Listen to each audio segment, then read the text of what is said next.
Can you imagine what would happen if we could have any dream? I'd wish this moment was ours to own it, and that it would never leave. Then I would thank that star that made our wish come true. Oh yeah, 'cause he knows that where you are is where I should be too. Right here, right now, I'm looking at you, and my heart loves of you, 'cause you mean everything.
Élete valahol véget ért, a szíve már nem dobog.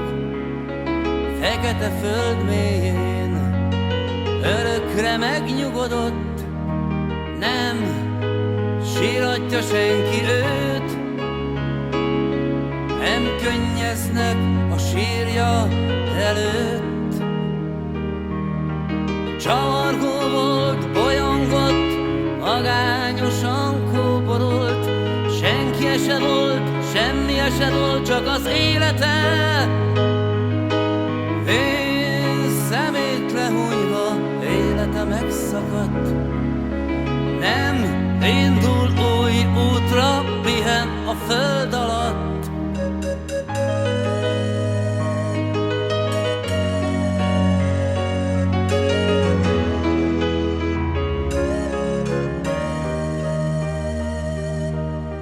Elmondom nektek az ő történetét, arról mesélek, hogyan élt.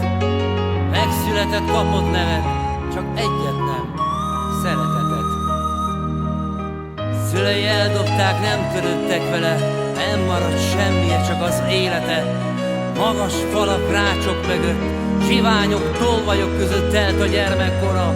Ott volt az otthona, és mégis vidáman élt, szívébe zárta a nagy reményt, egyszer majd innen elmehet. Várják erdők, völgyek, hegyek, szabad lesz, mint a madár, északtól délig, kelettől nyugatig, minden földet bejár. Az idő eljött, ő szabad lett, útra kelhet a végtelenbe, ezt álmodta, erre ébredt, élet úton, csak ezt remélte, amerre jár, megszerették, és ha néha megkérdezték, hogy honnan indult, mi a célja, ő vidáman csak ezt dalolta. Nem félek, amíg élek, várnak a messzeséget, városok, országok,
Szíve dobban még, szeme tűzben ég, de hívja már az örök pihenés.